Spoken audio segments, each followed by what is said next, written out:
Welcome everyone to this week's Origins Colloquium. It's a great pleasure to introduce Sukanya Chakrabarti, who is giving the talk this week. Sukanya received her PhD from UC Berkeley at 2005, I think, was it, Sukanya? Yes. Um, and worked there with both Frank Xu and Chris McKee.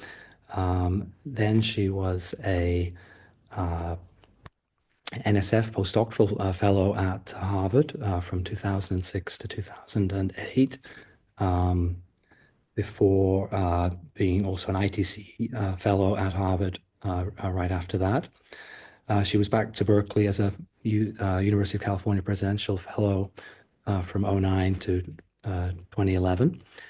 Um, uh, before holding a number of other positions. So she's been faculty at the Rochester Institute of Technology, in particular, and then in 2022, I think you said you started at University of Alabama, Huntsville, where she is the Pei-Ling Chan Endowed Chair and Professor. So Sukhanya's worked on a great variety of topics. In fact, her thesis was on protostellar radiative transfer models for both protostars and galaxies, actually. But more recently, she's been working on this very exciting topic, constraining the nature of dark matter. So welcome, Sukanya. Thank you so much, Jonathan. It's wonderful to be with you all today. So let's get right into it. I'm going to talk to you about techniques that we've been developing over the last several years that now enable us to directly measure the very small accelerations of stars that live within the gravitational potential of our galaxy. Now, these accelerations are really tiny. They're at the level of about 10 centimeter per second over a decade baseline. That's the speed of a crawling baby and not a very fast baby at that.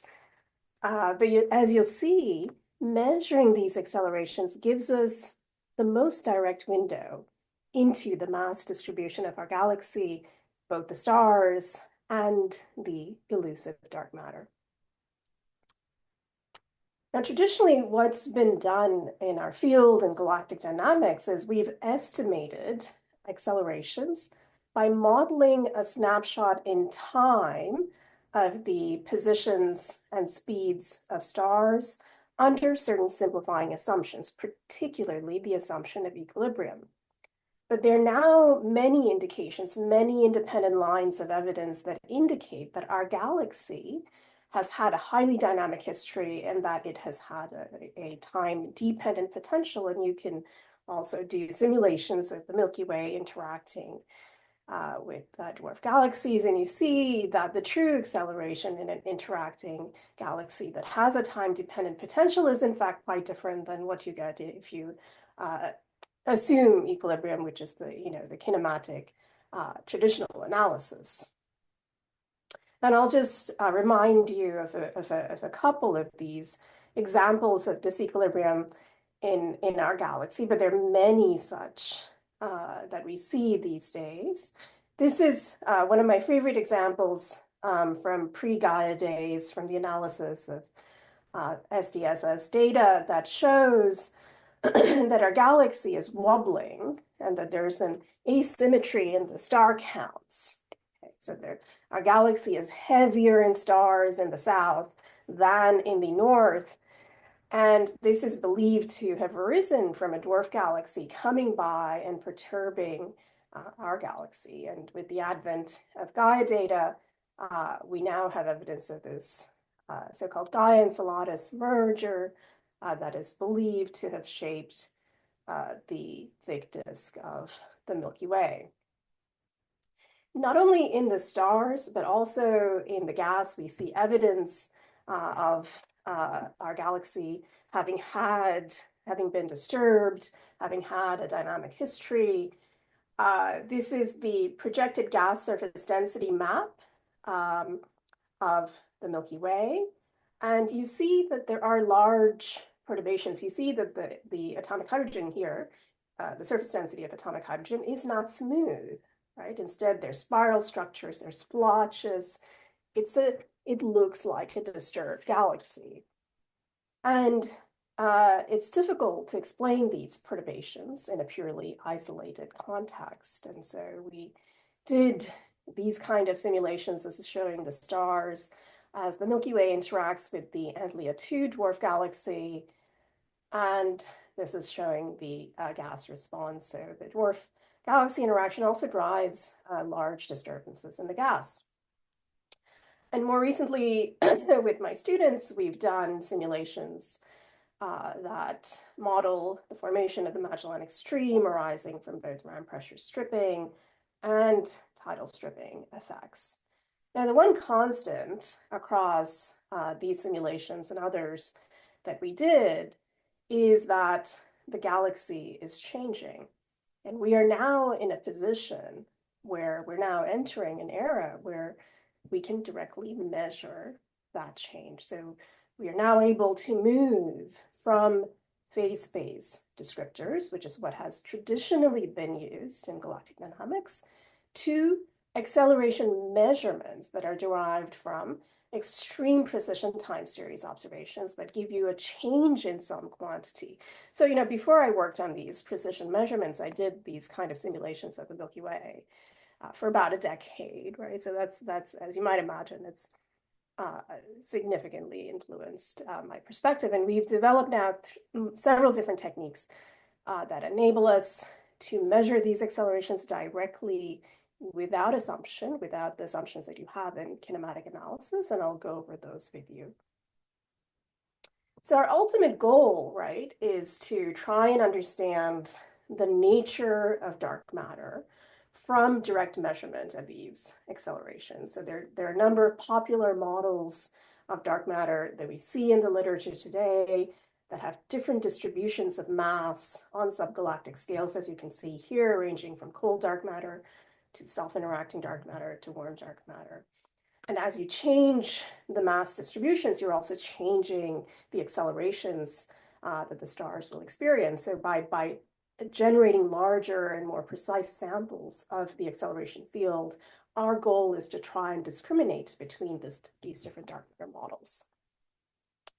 And I've been incredibly fortunate to have worked on this series of projects with a fantastic and very multidisciplinary group of people, ranging from folks in the exoplanet community to people who are working on eclipsing binaries to compact objects, and of course in traditional galactic dynamics. So I just want to set the stage by first reminding you that the astronomy community has been very successful at measuring big accelerations. And the most well-known case of that is the measurement of accelerations of stars near the galactic center. And this movie is going to show you the orbits that are derived over measurements that span a couple of decades. And when you can do that, when you can derive orbits from measured accelerations, you, in a sense, reduce the problem to that of planets in the solar system, which we understand very, very well. Now, the other area where we've seen significant advance in measuring these big accelerations is in the characterization of black holes around visible companions. And an example is shown here of the radial velocities of the line of sight velocities as a function of time. And I want you to notice the scale here on the y-axis. Okay, so here in the case of the big accelerations, we're talking about radial velocity changes of the level of tens of kilometers per second. And we're going to contrast this in a minute with the tiny baby accelerations that we're after to characterize the nature of dark matter. So we've also worked in this area. This is our work on the discovery of the 10 solar mass black hole on a long period orbit from analysis of Gaia spectroscopy and our own follow-up radial velocity observations. And here again, you'll notice the shifts in the radial velocity are more than tens of kilometers per second. So very, very large here. So moving now into the realm of what I like to call real-time galactic dynamics. if you want to measure an acceleration, you want to directly measure an acceleration by looking at the changes in the radial velocity over a decade baseline. You need an RV precision, a radial velocity precision of about 10 centimeter per second. And that's possible now with the best spectrographs that we have today. Now, I want to contrast these accelerations with the galactic center accelerations that we just talked about. The galactic center accelerations in units of centimeter per second squared are about 0.3 in units of centimeter per second squared. Okay. Now, the accelerations that we're after in those same units are about 3 × 10⁻⁸ in units of centimeter per second squared. So much, much smaller. But as you'll see, we've already measured it with one technique. And very shortly, we will have measurements of the galactic accelerations with independent techniques to measure these accelerations. So the first technique that we used is pulsar timing measurements. And these observations, pulsar timing observations, have been ongoing now for decades, so we could analyze the compiled pulsar timing data from facilities like Nanograv, and this gave us the first measurements of the galactic acceleration several years ago, along with fundamental parameters that describe our galaxy, like the midplane density, the local dark matter density, and more recently, we now see evidence of disequilibrium in the pulsar timing data. And then we are now in the process of carrying out eclipse timing measurements of the galactic acceleration. Okay, so this requires very, very precise, extremely high signal-to-noise light curves of eclipsing binary stars, either main sequence eclipsing binary stars or eclipsing double white dwarfs. And if you can pinpoint the midpoint of the eclipse to precision of about 1/10 of a second or better, then you can look at that shift that's induced, the shift in the eclipse midpoint time that's induced by the galactic potential over decade baseline. So I'll talk to you about that as well. Now, these techniques may seem quite disparate from each other, but one thing they have in common is their effective precision. Now, we're talking about acceleration, so you can express that also as a shift in the frequency. And what you're about to hear is an opera singer's vibrato, which is an analogy for these very small galactic accelerators. So hopefully you can hear that, and we are in the process of measuring something like this. So I want to just in a basic sense give you a sense of what we're after by starting with acceleration profiles and in static galactic potential. So this is a figure from a paper we wrote some time ago now that shows the change in the line of sight velocity over a decade baseline above and below the disk. Okay, so this is for commonly used static potentials in the literature. And what I want you to notice is that the change in the line of sight velocity is about several centimeter per second.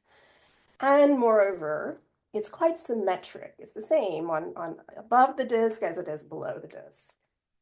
Okay, we're now going to contrast this with the interacting galaxy simulations that we were just talking about. So, sorry, excuse me. So the top panel here is the interaction with the Antlia 2 dwarf that's shown in the movie, and the bottom panel is an interaction with the Sagittarius dwarf galaxy.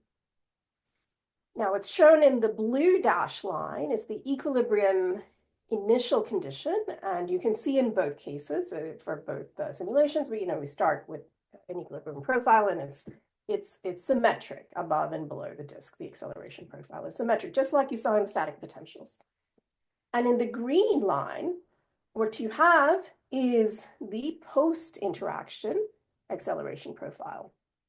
And you can see in both of these interactions, it's quite asymmetric, okay? That it's quite different below the disk than it is above the disk. And that's a signature of the interaction. You'll see now in our latest analysis of the pulsar timing observations, you see evidence of this type of asymmetry, this disequilibrium in the acceleration profile, which is very exciting. So some of these techniques, we're borrowing from our from areas, in astronomy that have seen significant advances in precision measurements, and certainly one of those areas is in the hunt for exoplanets.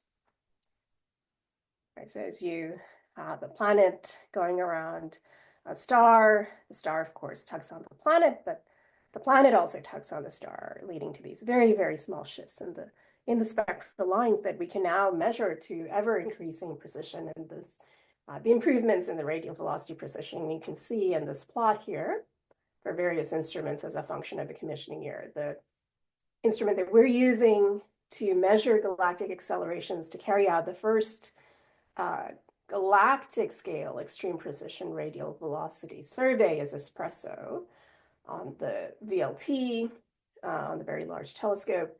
I'm happy to talk to you about that aspect of things, but in the interest of time, I'll focus today mostly on pulsar timing and eclipse timing.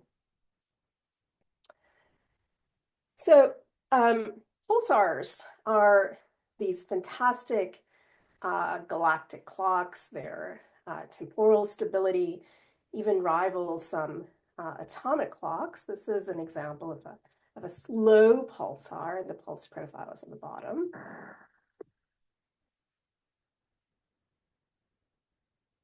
But the best timed pulsars are the so-called millisecond pulsars that spin hundreds of times per second.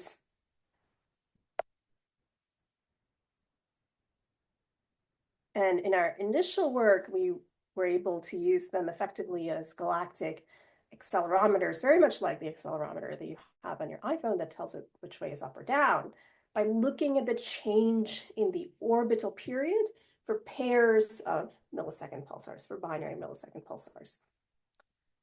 And this is a figure from our first press release on this series of papers that shows the warped ripple disk of our galaxy with the Sagittarius tidal debris superimposed. And in this cube here, you see our initial selection of 14 binary millisecond pulsars that had sufficient precision that let us do this analysis. And that sample, as you'll see today, so this was back in 2021, and the sample of pulsars now has grown to 54, as you'll see in a few minutes.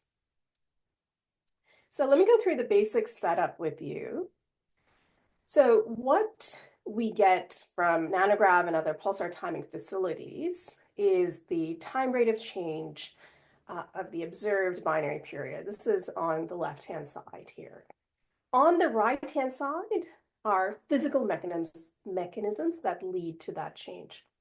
Okay. On the right-hand side, there's this first term, okay, that is these stars live in the galactic potential, so therefore they must accelerate. There's also this so-called Shklovsky effect, which is this apparent orbital change due to the pulsar's transverse motion. You can calculate that if you have the proper motion and the distance d. And there's this, finally, the general relativistic term that you can calculate if you have the masses and eccentricities. Now, these are compact objects on tight orbits, so there's gravitational radiation emission that can be significant in some cases, so we do have to account for that. And we have measurements of the masses and eccentricities from pulsar timing. So you can see that you can isolate and solve for the galactic acceleration because you know everything else. And we've excluded sources and globular clusters because in those cases, the globular cluster potential dominates. So these were our very first results, the first measurements of the galactic acceleration from back in 2021 when we first began the series of acceleration measurement campaigns.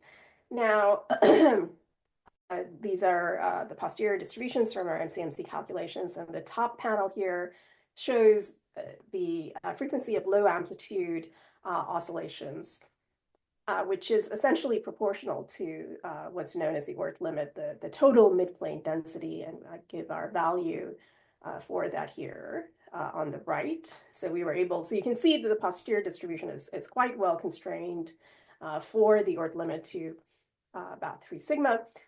However, in this initial work, we could not constrain the slope of the rotation curve. Now, that's not terribly surprising because the pulsars in this first sample, the initial sample, had an extent of about 1 kiloparsec in radius and vertical height, which meant that we could get the more significant constraints in the smaller, that is the vertical direction.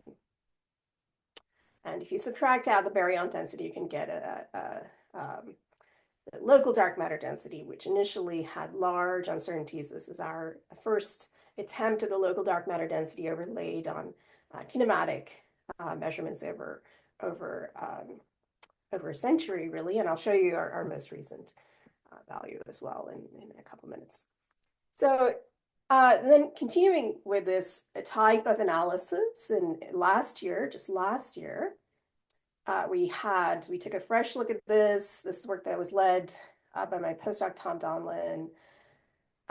And we now were able to expand the sample to a total of 26 pulsars, and the precision improves, with time. And so we have improved uncertainties as well. And now you can see that not only as before, we have a constraint on the vertical profile, that is the total midplane density, that's essentially a figure on the top, but we also now have a constraint on the rotation curve, and so we can derive the Oort constants that describe the rotational properties of the galaxy. In this case, however, still the local dark matter density continued to have large uncertainties.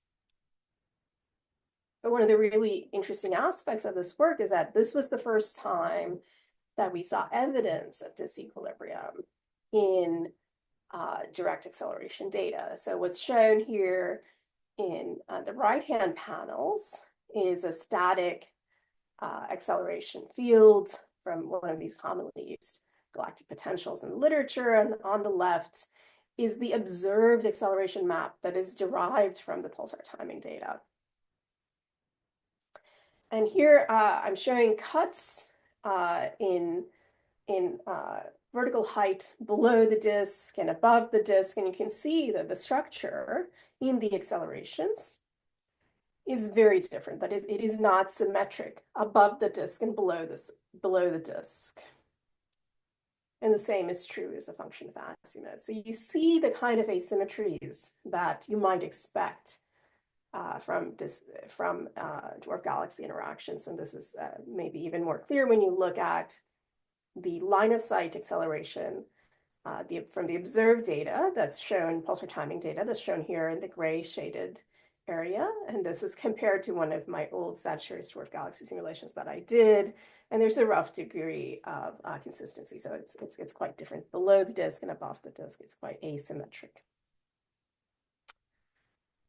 Now, we began initially by analyzing binary pulsars because we didn't know how to deal with the magnetic braking term that is necessary to do if you want to use solitary pulsars. But we're now able to move past that. I mean, the reason this is important is because most pulsars are not in binary systems, and we want to expand our sample. It's important to see if we can also use solitary pulsars, and that is to see if we can derive pulsar accelerations from the time rate of change of the spin period.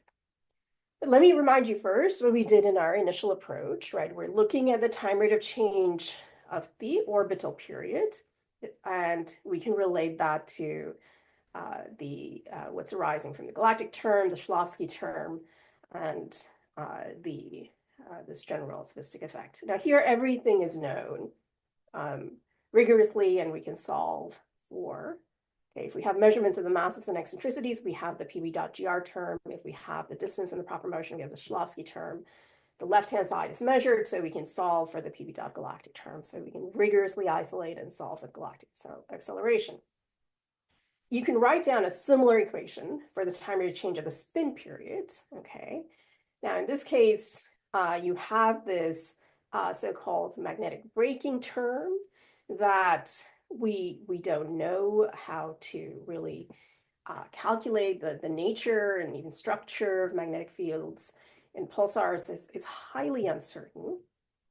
And this is why we didn't use this approach initially, but you can make progress if you realize that the line of sight galactic acceleration is equal to the line of sight galactic acceleration.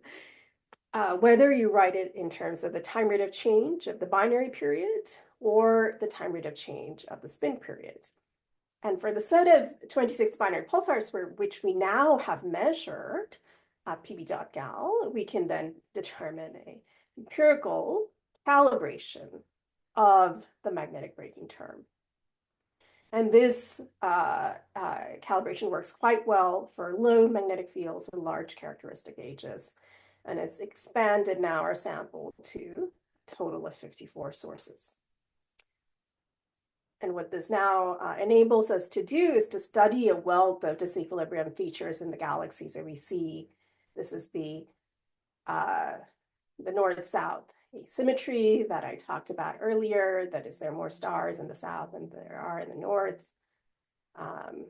There's this big dwarf galaxy known as the Large Magellanic Cloud. As it moves towards our galaxy, it leads to this offset between the disk and the halo. So it's pulling some mass towards it as it's moving. We can now see that effect as well in the pulsar timing data. So all of these effects are now included in our modeling compared to the actual pulsar data that's shown in the black. There's still some level of discrepancy, which may be due to disequilibrium mechanisms that we haven't included yet, that we don't know about, or maybe systematic errors in pulsar timing data, and that's something that we're starting to look into. So now, finally, for the first time, we have, with this new sample, the expanded sample of 54 pulsars, we have the first real measurement of the local dark matter density that's shown here in the red compared to previous kinematic values.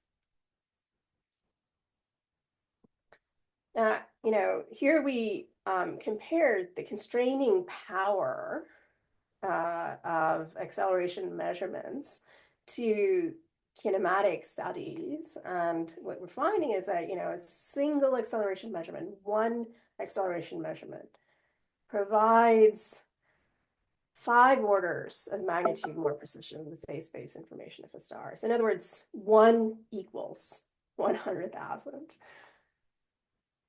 So you definitely get more bang for your buck with acceleration measurements.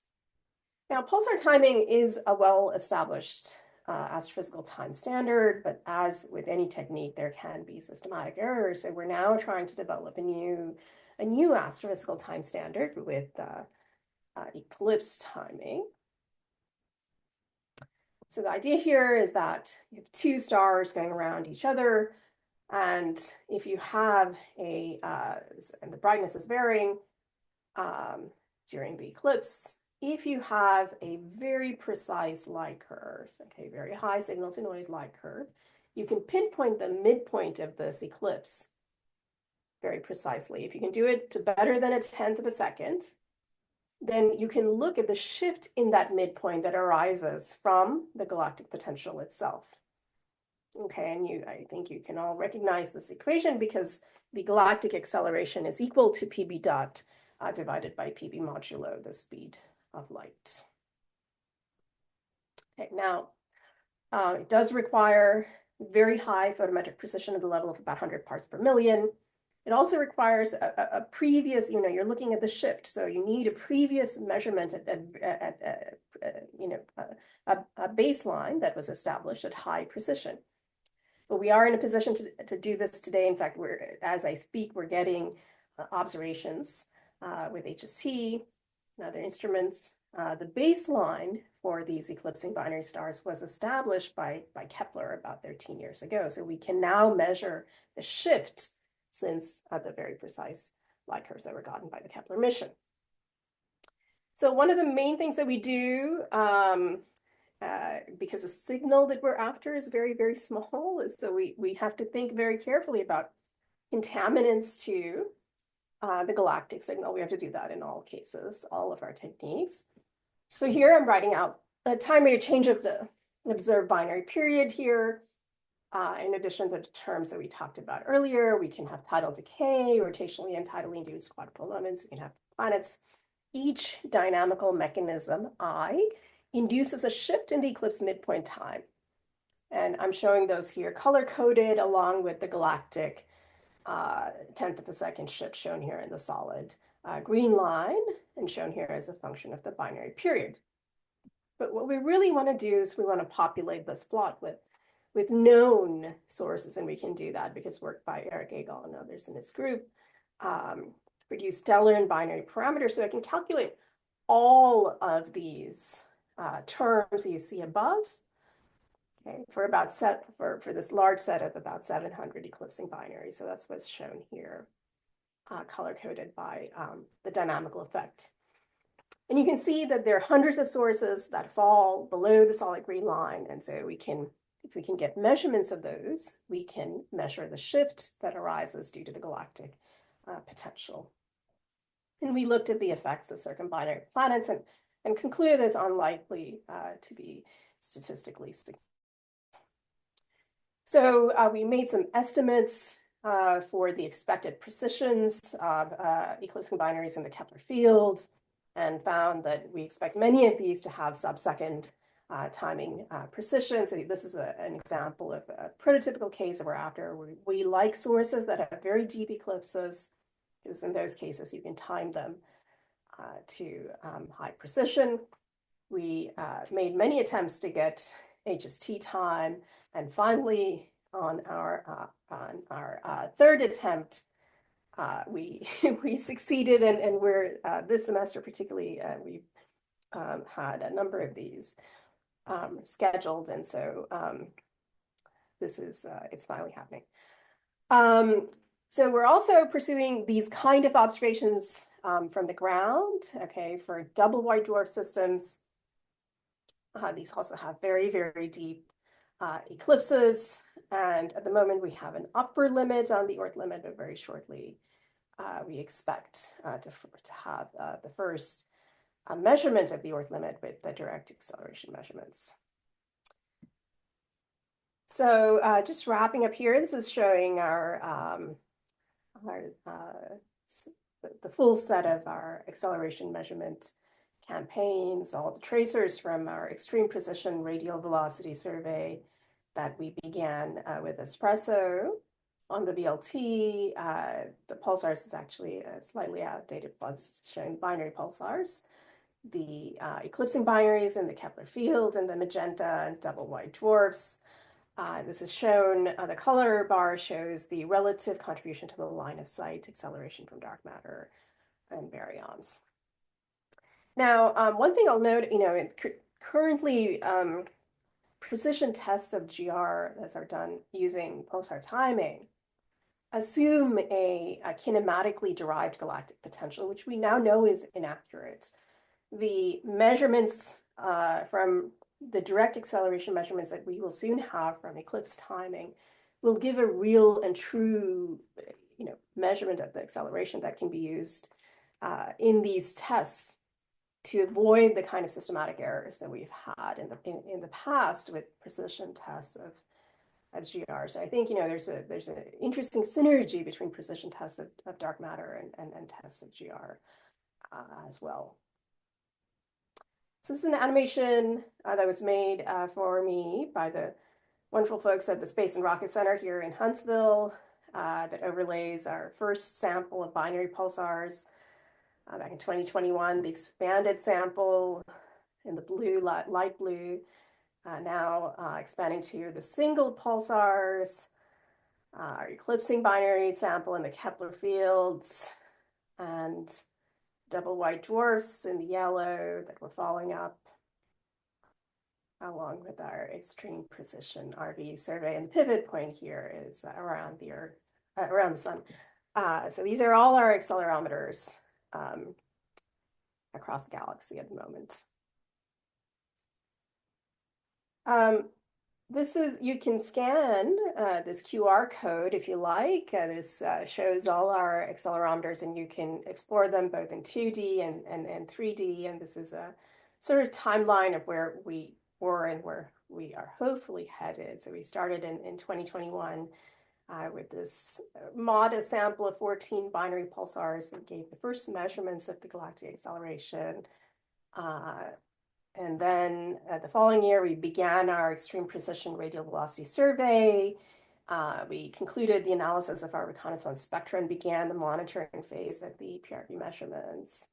Last year, we expanded the pulsar timing sample to 26, saw evidence of disequilibrium for the first time. And now we have a total of 54 pulsar timing direct acceleration measurements. As we speak, we're observing eclipsing binaries with HST and other instruments. And we expect to publish upper limits of the galactic acceleration with EPRV from the first galactic scale EPRV sample in the next couple of years or so. And by the end of the decade, we will have actual EPRV measurements for a sample of about 70 stars.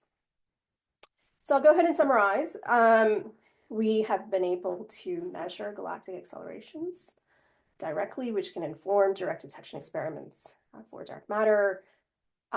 We can characterize now both the vertical and rotational properties, the radial properties of the galaxy.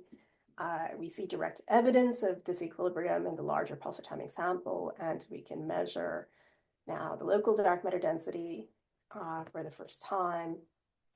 My hope is that the first galactic scale EPRD survey that we're doing can serve as a pathfinder for the kind of surveys that will be done by the ELTs in the next decade, which will have very, very precise instruments, but because the telescopes are so much larger, they should be able to measure accelerations across the galaxy and even beyond. And I'm hopeful that the combination of these techniques will let us study dark matter substructure. I'll end there. Thank you so much for your attention. Great. Thank you very much, Jessica. Now, you may want to keep sharing your screen in case people have questions about slides, but we'll see. So let's, if you have questions for Sukanya, please raise your hand in the Zoom. Maybe I can start. You showed maps of cold dark matter, warm dark matter, or self-interacting dark matter. So and you just mentioned the hope is to get to substructure. I assume first you'll see spiral arms and maybe giant molecular clouds and things like that. I mean, how close are we to seeing that? So we do see evidence of spiral arms in the larger spiral arm induced accelerations in the larger pulsar timing sample, the one that was just out, the 54 sources that we now have. And our estimate, so this is what we have at the moment, 54 from the pulsars. We ought to have an additional dozen or so from eclipse timing this year or the next year. And then it's going to be a few more years for us to get EPRV measurements, but the pulsar timing samples are going to continue to grow at the same time. Our estimate at the moment is that if you want to characterize dark matter substructure in sort of the interesting mass scales, 10 to the 7 or lower, 10 to the 6 solar masses, or something where at the range where there are very few stars, where acceleration measurements are the most viable probe of substructure, you need to have a sample of about 100 stars, about 100 acceleration measurements. Mm-hmm. So we're kind of approaching that range now, but we're not quite there. But it's an interesting time to start thinking about that aspect of things as well. But do you need to move away from the galactic plane? Otherwise, you're confused by the gas.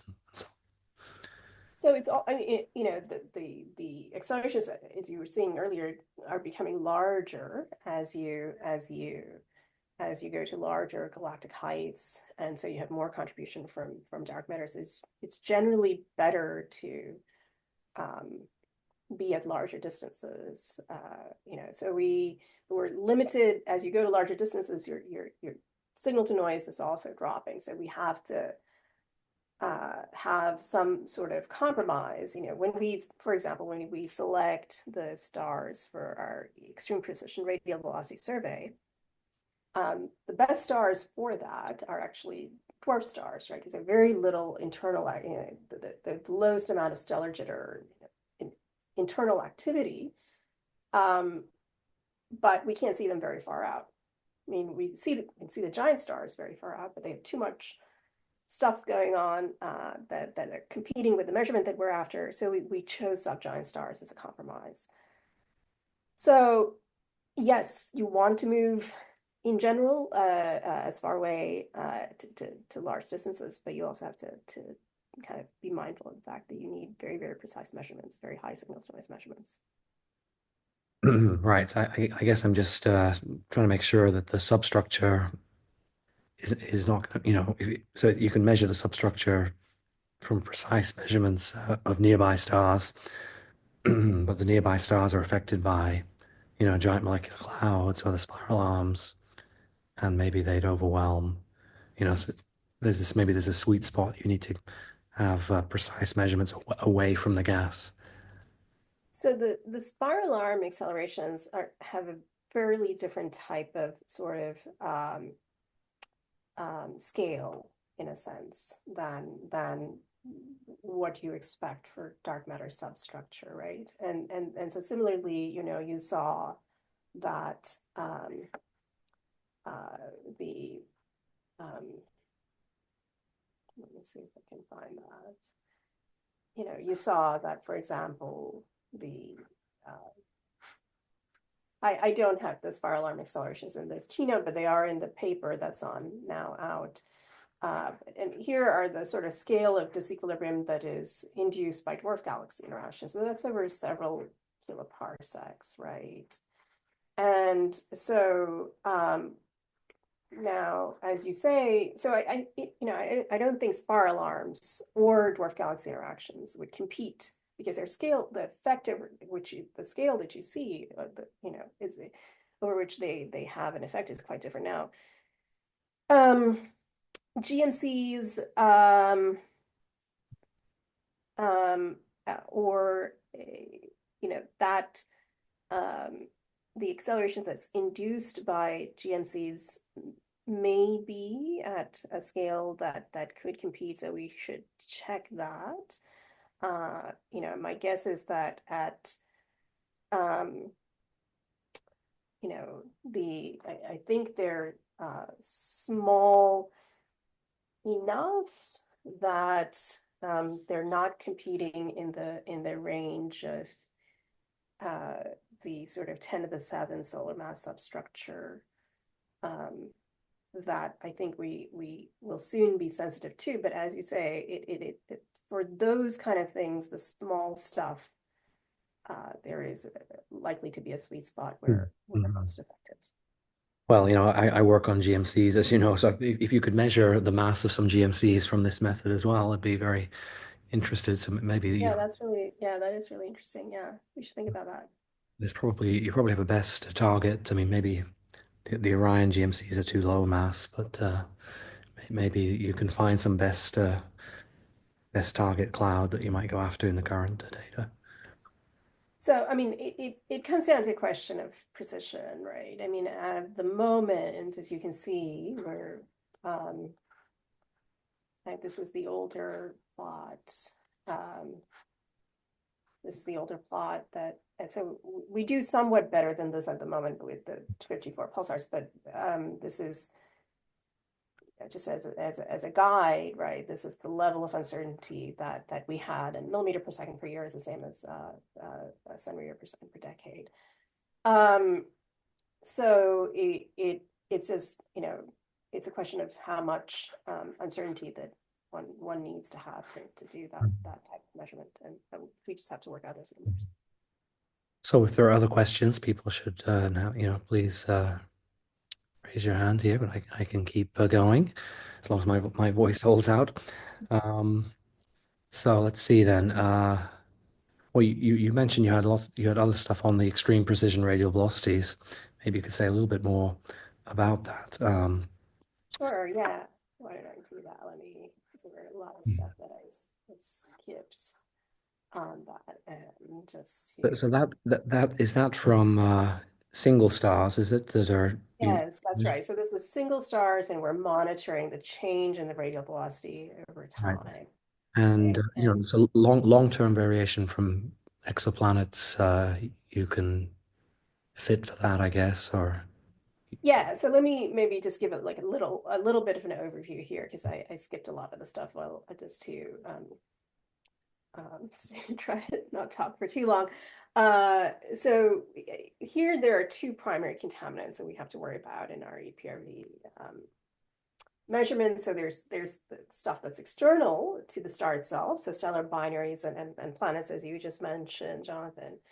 Um, these two, I think we can do a pretty good job of dealing with at the moment. The external contaminants, I think we do a good job of dealing with.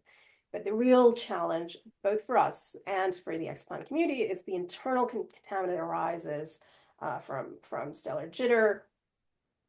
Okay, so this is internal activity from magnetic fields um, that serves to confound the signal that we're after, and this is why we choose subgiants as a compromise, because the more massive stars, as stars get more massive, right, they become more noisy. Let me see if this will, okay, yeah, let me do. So we looked at that time, I did a sort of population synthesis model of including, the effects of planets and binaries, and tried to see, how significant are these contaminants, and the contributions to the change in the radial velocity are all shown here, color-coded by object type. And you can see that binaries have large radial velocity shifts, so you can easily remove them from the survey. And the inset shows a zoom in close to the galactic signal. Yes, there is a contribution from planets, but we think statistically the contribution is small enough that we can reject the null hypothesis that the signal is due to stars and planets at high confidence. But so this is some of our espresso spectra. The main challenge here really is identifying the quietest stars, and we initially did that from looking at the flux in the calcium line cores, which is sort of a low resolution approach, and now more recently we've looked at the radial velocity scatter as a function of epoch to select stars where this variation is less than a meter per second. And Mhm. so, trying to find the quietest stars by doing this, and we expect that over a decade, this is our earlier analysis of RV data from this 10-year LCS high-res survey, and what's shown here is the error in the radial velocity slope as a function of the number of independent measurements. And this dashed line is going as 1 over root n. So this suggests that, imagine we're very optimistic and we can find the quietest stars at the level that have stellar jitter at the level of about 50 centimeter per second. If we have 25 independent measurements over 10 years, we might be able to get to this holy grail of about 10 centimeter per second. So that's the sort of basic summary of our approach at Mhm. the moment. And as I'm also hopeful that, as work is continuing in the exoplanet community, there are many people who are interested in understanding and characterizing stellar jitter, right? So while we're doing this, I'm hopeful at the same time there will be progress in characterizing and removing stellar jitter in our observations. Mhm. So let's go back to, unless again, people should jump in, but let's go back to your eclipse timing. I think you showed tides was the problem, was it, for eclipse timing? It can be a problem. So one of the, so if you have sources that are goods, right, and then there can be tidal decay. And so the main sequence eclipsing binaries that we select all typically have orbital periods that are larger than 20 days, so that essentially the ratio of the semi-major axis to the size of the star is larger than 10. Okay, so the tidal, you know, decay term, we don't want anything. So we basically do not want any of these dynamical effects to compete with the galactic signal, right? So we will, as long as we're selecting sources that are below this, so the solid green line here is the galactic signal, the contribution to the shift in the eclipse midpoint time that arises from the gravitational potential. So we want all dynamical effects to be subdominant to Right. the galactic signal, right? And so if that's the case, that is the case for sources that are But I'm trying to understand this. So don't you need to be at periods 50 days and greater? Otherwise, the blue term dominates. I'm trying to understand how you can have any points below. Don't you always have the tides? Or am I misunderstanding something? Um, so well, our sources are all, I don't think they're all at 50 days. They're certainly all at more than 20 days. I mean, there is a dependence on tidal decay is something that is studied in a sort of phenomenological way, right? And so there's this dependence on this tidal quality factor, and here I've assumed a particular tidal quality factor. So yeah, I mean there is some ambiguity with that term, with that dependence as well. You want longer period, okay. Yeah, generally the longer period that you have, the larger the ratio of your semi-major axis to the size of the star, the better off that you are.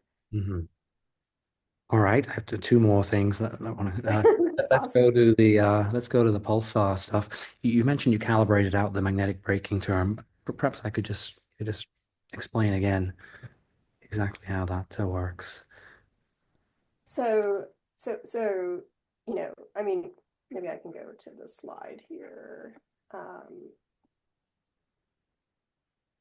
let's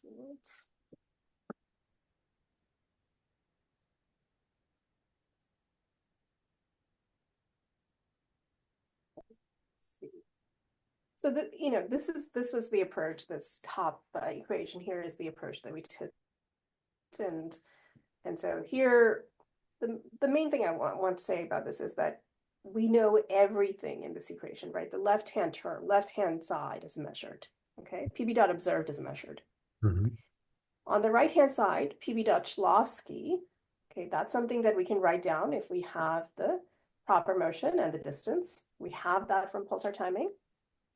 On this final term here on the right-hand side, the PB dot GR term, we can measure that if you have the masses and the eccentricities, which we do from pulsar timing. So there's only one unknown, which is PB dot gal. So you see that you can solve for that rigorously, Mhm. right?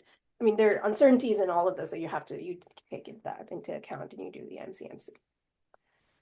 Now, you can write a similar equation for, the pulsar is spinning, right? And here in this case, you have, the sort of this frictional effect, you're pumping away angular momentum with this magnetic braking term.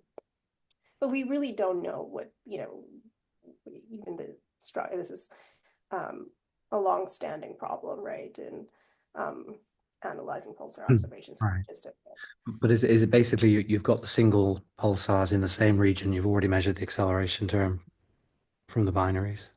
basically, right? So for Mm. Yeah, that's right. So if you have a system, you can write the galactic acceleration for, right? You can write it either in terms of the time rate of change of the spin period, or you can write it in terms of the time rate of change of the binary period. These are the same. These Mhm. are exactly the same. So this is the essence of the idea. Right. You just equating it. And once you equate it, then you know PB dot gal, Hmm. right? Is, And isn't therefore, isn't P dot SB that can vary from pulsar to pulsar depending on B? so you're going to first do this for the sample of 26 pulsars for which you have PB dot gal. Mm. You first do it for that sample. That gives you the unknown in the second equation. And once you have that, then you can determine an empirical calibration Mm. um, for the magnetic braking term. And you have to check, in this paper there, we go through this analysis, and it doesn't work for all types of sources. Mm. But what is It the works. intrinsic variance of P dot SB from pulsar to pulsar? So we have a plot in there. Maybe if I can see if I can find it, but Well, just, no, we have a just yeah. plot in there that basically shows that the uncertain, and this is essentially the requirement that gives us, how large the magnetic field has to be, how large, what is characteristic. All of these uncertainties are comparable in the Mhm. effective uncertainties are similar in both methods, basically. Mhm. And Mhm. there's a plot in there. I think the first plot actually in the paper that shows that. Mhm. We have maybe 1 minute left. So you Yep. mentioned globular clusters and the acceleration term in the globular dominates. So can you measure it? Can you Yeah, measure accelerations in clusters? that's a great question, Jonathan. And I think ultimately we will be able to. Can do that in aggregate. We can't do, if you just have one pulsar, right, and the globular cluster, right, if the thing is in the cluster, it feels the cluster primarily, right? But if it's depending on strength of the globular cluster potential to your galactic potential, right? If you have a large enough aggregate, then you can determine one acceleration measurement by averaging over that aggregate. And I think that should become possible um, relatively soon. I mean, at the moment we've tried it, and at the moment it's not quite there. Hmm. Hmm. Great. Well, many things to look forward to then. So if there are no further questions, I'm going to stop the recording now, but let's thank Sukanya again. Thank you so much for having me. Thank you for these great questions. You've given me a lot to think about.